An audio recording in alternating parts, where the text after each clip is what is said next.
श्री स्वामी समर्थ. श्री स्वामी चरित्र सारामृत अध्याय 3.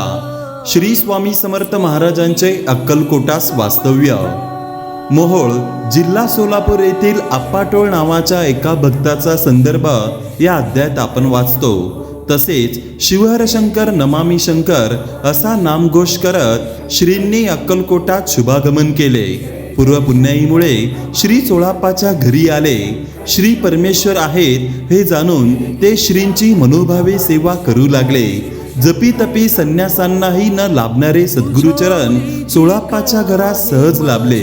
क्षणाक्षणाला भक्तांवर अद्भुत कृपेचा वर्षाव करून त्यांच्या मनोकामना पूर्ण करणाऱ्या श्रींची कीर्ती अक्कलकोटचे संस्थानिक मालोजी राजे भोसले यांच्या कानावर गेली.